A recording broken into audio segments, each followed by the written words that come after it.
औज़ु बिल्लाहि मिनश्शैतानिर्रजीम नहमदु व नसल्ली अला रसूलिल करीम बिस्मिल्लाहिर्रहमानिर्रहीम। अज़ीज़ान मोहतरम, सबसे पहले मेरा चैनल सब्सक्राइब कर दें, बेल का आइकन भी दबा दें, आपसे मुलाकात होती रहे। आज मेरा मौज़ूए सुख़न जनाब मोहतरम उस्ताद पीर उस्ताद डंडा साहब है। डंडा सुना होगा आपने। ये वो हथियार है जो कदीम तरी होने के बावजूद आज भी शख्सी हिफाजत के लिए उतना ही फ़ाल है जितना आज से 5000 पहले था। इसके बेशुमार फायदे हैं, बेहिसाब फायदे हैं। हर उम्र, हर नस्ल, हर रंग और हर मसलक का शख्स इससे मुस्तफीद होता है और होता रहेगा। बचपन की बात हो तो हाफजा तेज करने के लिए डंडा सबसे अक्सीर नुस्खा है। इससे बेहतर कोई नुस्खा नहीं है। मिस्र के अशारे कदीमा वालों ने एक तख्ती किसी बच्चे की लिखी हुई किसी जगह से दरियाफ्त की। उस पे उस बच्चे ने लिखा हुआ था कि फिर उसके बाद उस्ताद ने मेरे सर में डंडा मारा और सारा सबक एकदम मेरे दिमाग में घुस गया। ये इसके तेज बादफ होने की दलील है। आज भी ये हमारे निज़ाम तालीम का एक लाजमी जुज़्व है। वैसे तो बाज दुश्मन डंडा जो है उन्होंने कोशिश की है कि प्यार मार नहीं प्यार का तस्वर लाया जाए और डंडे की अहमियत कम कर दी जाए, मगर डंडा अपनी अहमियत खो नहीं सका। वो कहीं ना कहीं चोर दरवाजे से उन स्कूलों में, उन कॉलेजों में हर जगह मौजूद है। और हमारी नस्ल के बाज लोग ऐसे हैं, बल्कि ज्यादातर ऐसे हैं कि जब तक डंडा उन्हें नजर ना आए वो कोई बात मानने और समझने को तैयार नहीं होते। तो जवानी के दिनों में डंडा बेहतरीन साथी और हमदम होता है। ये आपकी हिफाजत करता है। आपके दुश्मन की सरकूबी के लिए आपके पास हो सही, ऐसी तैसी को पास से गुजर भी नहीं सकता। पीर पीर का लफ्ज एक आमतौर पर किसी बुजुर्ग, रहनुमा, हदायत देने वाले या उस्ताद के लिए। डंडा सबसे बड़ा पीर है। ये सारे काम जो इतनी सारी शख्सियात मिलकर करती हैं, ये अकेला कर लेता है। हदायत सिखाने के लिए तो ये मुसद्दका उस्ताद तस्लीम किया गया है। डंडा हाथ में हो तो कोई बंदा पंगा नहीं लेता, कोई आपसे उलझने की कोशिश नहीं करता। कोई शागिर्द, अगर आप उस्ताद है तो कुछ शागिर्द आपको ये नहीं कहता कि मुझे बात समझ नहीं आई। वो बड़ी अच्छी तरह समझता है और बस अगर ना समझे तो पलक झपकते डंडा उसका हुलिया बिगाड़ देता है। ये जिस तरह का हथियार है इसका कोई बदल नहीं। इसीलिए इसके बारे में पंजाबी की एक कहावत है कि डंडा पीर बिगड़े तिगड़े आंदा।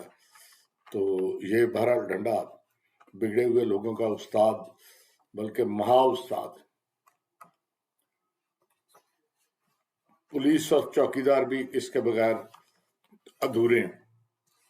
पुलिस को भी मुजरमों को सरकूबी के लिए, मुजरमों को पकड़ने के लिए, उन्हें दबाने के लिए डंडे का इस्तेमाल करना पड़ता है। चौकीदार ठक ठक करता रास्ते में फिर रहा होता है, डंडे की धमकी से चोर डरता हुआ पास से नहीं गुजरता। बूढ़ों के लिए डंडा पास हो तो उठना बैठना जरा आसान हो जाता है। इसका सहारा लेकर वो उठ जाते हैं। वैसे डंडा उनके पास हो तो कुत्ते और फजूल चीजें उन पर भौंकते कम है, दूरी से परे चले जाते हैं। बल्कि चाहे जानवर हो या इंसान नुमा जानवर हो, वो लाठी देख के जरा परे परे ही रहते हैं और उससे उस बंदे से अवॉइड करते हैं किसी तरह। हथियार के अलावा खेल कूद में भी डंडा इस्तेमाल होता है। ऐसी खेलें जिनमें शुजाअत दिलेरी का इजहार करना होता है, वो डंडे ही से खेले जाते हैं। पंजाब का बड़ा मशहूर खेल है गुल्ली डंडा। एक गुल्ली होती है और डंडा होता है लंबा सा, उसे उठा के تو वैसे तो मैंने देखा है कभी कभी बहुत छोटी सी बेगम और लंबा सा बंदा जा रहा हो तो उसे भी गुल्ली डंडा कह देते हैं, लेकिन वो तो मजाक की बातें हैं ना। तो गुल्ली डंडा अपनी जगह एक मसल्लमा खेल है, उसमें डंडे का बड़ा जबरदस्त इस्तेमाल, जितना जोरदार आप जरब लगाएंगे गुल्ली उतनी दूर चली जाती है। तो एक योगा का डंडा होता है, उसमें योगा करने वाले भी उसे इस्तेमाल करते हैं योगा के लिए। फिर मदारियों का एक डंडा होता है, वो पतले से बांस पे ऊपर चढ़ के ऊपर चढ़ जाते हैं, या बांस लटका होता है उस पे चल के दिखाते हैं। तो ये बड़ा खौफनाक मंजर होता है, लेकिन वो डंडा इतना मजबूती से उसे सहारा देता है कि वो आसानी से ऊपर से गुजर जाता है। जदीद वक्त के साथ डंडा भी जदीद होता जा रहा है, ये भी आपको पता होना चाहिए। शहरों में बुजुर्ग लोगों के लिए नित नए डिजाइन के इंतहाई जदीद और मददगार किस्म के डंडे आ रहे हैं। सियासी जमातों के जो वर्कर हैं वो एक बड़ा अजीब सा डंडा, एक तरफ से मोटा एक तरफ से बारीक होता है, वो इस्तेमाल करते हैं। कहते हैं इसकी जरब दुश्मनों को हिला के रख देती है। तो डंडा, बाज लोग क्या करते हैं कि डंडा जब रखते हैं तो उसे तेल की मालिश करते हैं, जिस तरह पहलवान अखाड़े में उतरते वक्त बड़ा तेल वेल मल लेते हैं ना, वो उसे अपने डंडे को तेल मल के रखते हैं, क्योंकि वो मुखालफिन को जरब लगाने में और उन्हें नीचा दिखाने में तेल वाला डंडा बड़ा कारआमद साबित हुआ। ये समझ लें कि डंडा इंसान का गमगुसार भी है, चारा साज भी है। वो जैसे गालिब कहता था कोई चारा साज होता, कोई गमगुसार होता, तो ये डंडा उस चीज की इलामत है कि ये चारा साज भी है, ये गमगुसार भी है। अच्छा, एक आपको बहुत कम पता हो कि डंडा पैमाइश क्या भी यूनिट है। अब तो खैर मीटर आ गए, गज आ गए, किलोमीटर आ गए जी, मील आ गए, लेकिन जब ये सब कुछ नहीं होता था तो कदीम जमाने में डंडा जो है ना, ये मेजरमेंट के लिए इस्तेमाल होता था। वो एक स्टैंडर्ड डंडा होता था। वो हमारे जो 4 हाथ हैं, हाथ को 18 इंच के बराबर कंसिडर किया जाता था, और चार हाथों का एक डंडा बनता था जो तकरीबन 6 फुट के बराबर होता था। अच्छा, अब 6 फुट का डंडा था, 4 हाथ एक डंडे के बराबर होते थे, डंडा 6 फुट या 1.82 मीटर का होता था। 2000 डंडे अगर पैमाइश कर लें तो ये एक कोस कहलाता था, और 2.25 मील या 3.46 किलोमीटर उस कोस के बराबर होते थे। उस कोस के बाद 4 कोस से एक मंजिल बनती थी।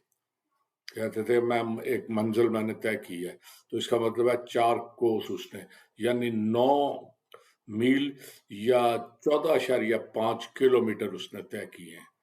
आज देहातों में बाज़ जगह अब भी आपको कहीं कहीं डंडे के हिसाब से लोग पैमाइश, कोसों के हिसाब से, मंजिल के हिसाब से पैमाइश करते हैं, लेकिन अफसोस ये है कि हमने डंडे को पूरी तरह नज़रअंदाज करना शुरू कर दिया है, मगर उसके बावजूद इसकी अहमियत न कम हो सकती है, न कम कर सके हम।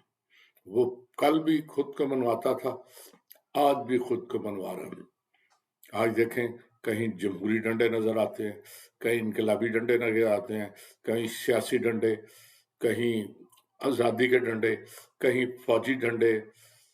तो किस लोगों की किस्मत जो है ना, वो इन डंडों से जुड़ी हुई है। और देखें आखिर में कौन से डंडे की जरब है जो इस मुल्क की किस्मत को बदल देती है। अल्लाह हाफिज।